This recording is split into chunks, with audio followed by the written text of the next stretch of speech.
What's happening, everybody? It's Sean with Reactions to the Classics, and today we got a reaction to The Cure, their B-Sides Top 10, brought to us by friend, longtime supporter, and patron of the channel, Richard. Richard says The Cure is one of his favorite bands of all time, so he curated this list, which I greatly appreciate. I love me some Cure stuff. Listen to some of the albums. Some of their albums ended up on our album draft. If you haven't checked those out, check those out on the channel when this is over. We started in 1965. Trey and I draft our top 5 albums each, so you get a top 10 from each year all the way to 2022. We're to 2010 right now, at least what we are filming. So go check that out. So I know some of the Cure stuff. I don't know any of these B-sides. You know, I'm from the States, and in the States, everything on the B-sides were always just throwaways. And I know overseas, the UK and other places, the B-sides were an important thing. We actually got a Stone Roses versus Oasis B-sides top 10 up as well on the channel. So, I mean, B-sides were a big deal. So I can't wait to see the quality from Robert Smith and the boys. So with all that said, the music will not be in the video, but it will be in a Vimeo link below. Check it out with me. We're going to go ahead and jump in with number 10. You see it below. We have The Big Hand. It was the B-side to A Letter to Elise, which is one of my favorite Cure songs, believe it or not. It's not one of their most well-known, at least here in the States, but might be my favorite. I don't know. Robert Smith shared in 2004. He said, with the Wish B-sides, which is the album this is Letter to Elise was off of, individual band members had their favorites. It was like you had that particular jockey on that particular horse, and they were being ridden to the line. We'd keep coming back to songs like The Big Hand, which was guitarist Paul Thompson's particular favorite. All right, I'm going to have the lyrics up as always. Thanks again, Richard. The Big Hand. What a tune, man. Great build, as so many Cure songs have if you listen to the non-radio edits. Guitar work by Pearl is awesome. Robert Smith always sounds fantastic, right? He just takes me back to a time and a place. I'm a child of the 80s. Hearing that voice is just it's a soothing thing. I would love to know what this song is about, because it's not always about the lyrics for The Cure, right? It's just a vibe and atmosphere, man. That's awesome. But the lyrics are quite interesting. I don't know if the big hand is authority, whether it's the government or some sort of authority in your life. Is it a drug? I mean, I don't know. You know, but it talks about how the big hand will take things from you. It'll give, but it'll take. The big hand makes all of your favorite things, like all your days run out, and your hopes disappear, and your smiles just stop, and your eyes go dead, and the shadows start to crawl in the back of your head. So that's what made me think it was about drugs.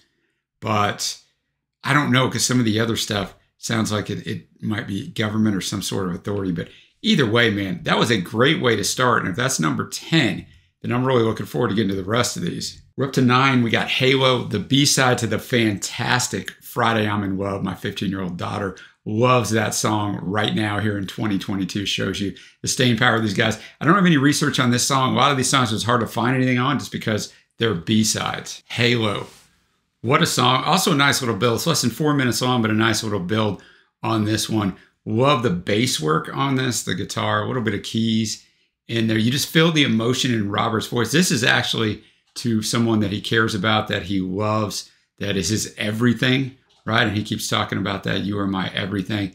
The word Halo actually never appears in the song, but I really did enjoy that one. You know, if you watch these, then you know I pick my favorites at the end of every top 10 list. I'm telling you, this one's going to prove to be challenging if these first 2 songs are any indication. Next up, we got Harold and Joe. It's a little different on this B-side. It was a B-side, but it's a B-side to Never Enough, which was the lead single of the remix compilation Mixed Up. These 2 tracks, both Harold and Joe and Never Enough, were the only new songs released for the album, as the rest of the material is comprised of old and new remixes of the band's older songs. In a magazine, Robert Smith shared that this song are creatures in bassist Simon Gallup's mind. Then when asked if he was intentionally trying to sound like Lloyd Cole, he replied, it's supposed to be Frank Sinatra. So Robert doing Frank Sinatra. Let's check this out. Harold and Joe. A lot more instrumentation on this one than the previous ones. Kind of varied instrumentation. We get all kinds of stuff on here.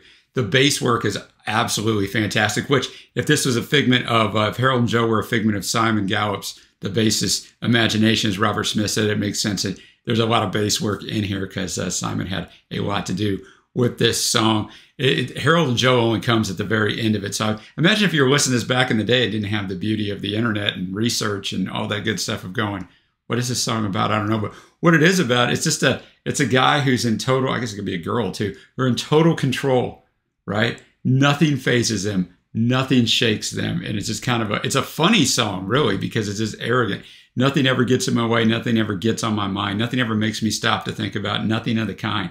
Nothing ever loses my sleep. Nothing ever wins my heart. Nothing ever makes me want to sing along. And nothing makes me want to start. If I'm falling down a mountain, then I pick myself up. If I crash into an iceberg, I don't give a frightful look around. If I'm burning, then I put myself out. I'm so completely full. I scare the world.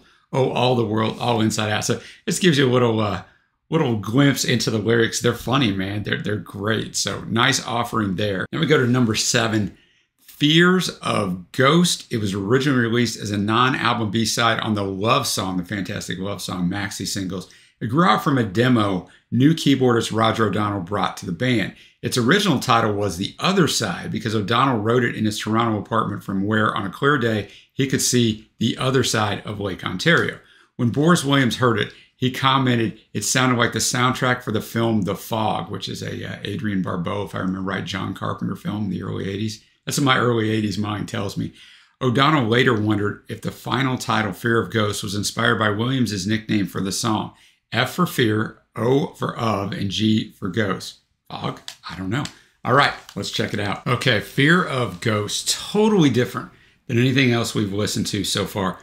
A huge amount of instrumentation on the front end and the back end, although Robert comes in. It's almost 7 minutes long, but it builds this atmosphere, right? The bass line, the guitar work, obviously, is fantastic. Builds almost this haunting thing because the lyrics let you know that Robert's down in this world alone. He's down in the world of depression, whatever you want to call it, and no one can understand where he's at. And his singing style, obviously, is way different, right? He's speaking, it's almost a dreamy / haunting type of vocal performance. And he says, it starts out like a feeling that I'm down inside my heart, like I'm looking out through splitting blood red windows in my heart.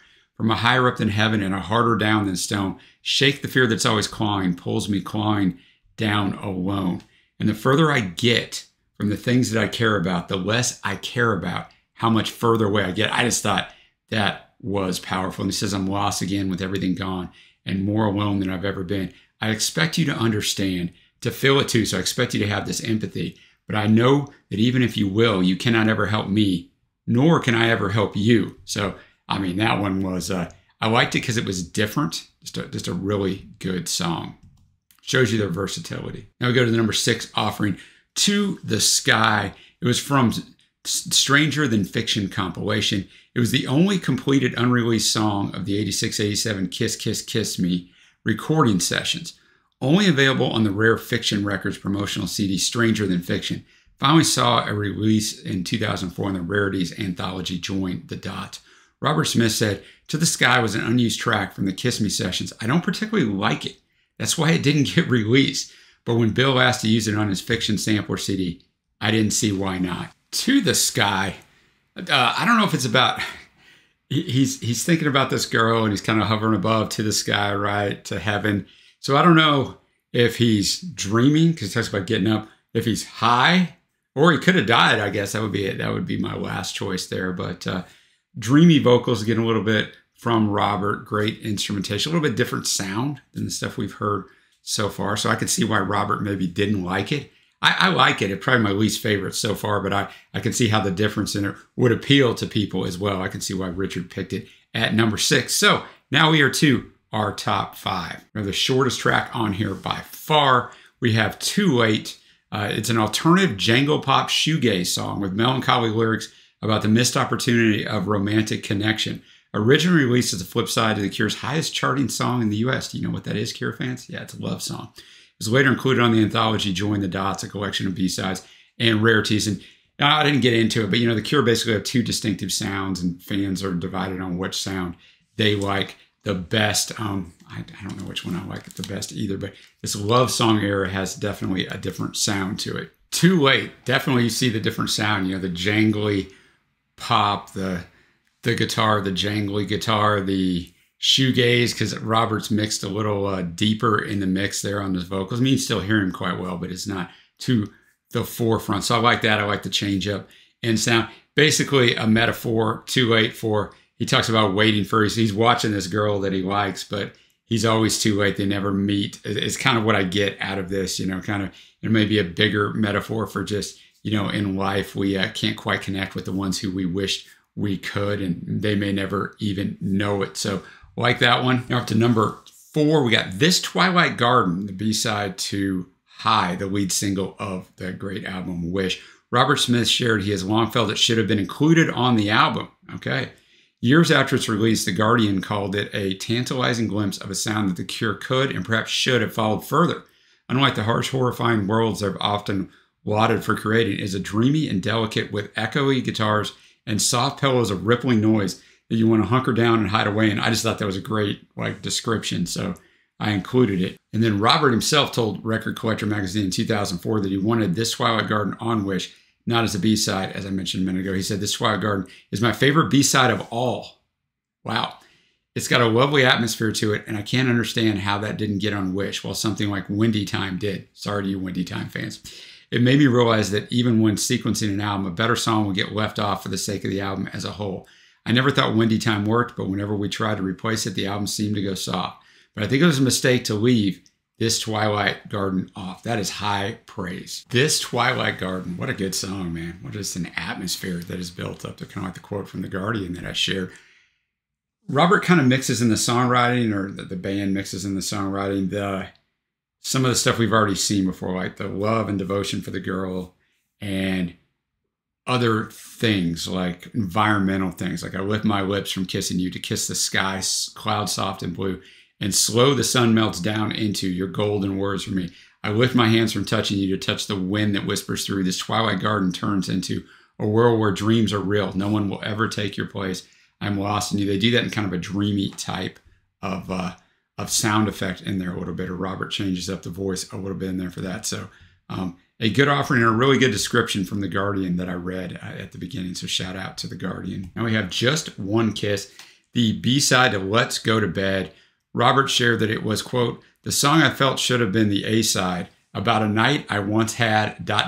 He left it at that. Just One Kiss, again showing the versatility of The Cure. This is much more industrial sounding than anything else that we have heard so far. A very good drumming performance here as well. But, the lyrics are pretty vague to me. Some of you out there may know exactly what it's about. But, remember the time that you rained all night, the Queen of Siam in my arms. Remember the time the island sank, but nobody opened their eyes. And remember the time that the trees fell down, the wood crashing through the wall.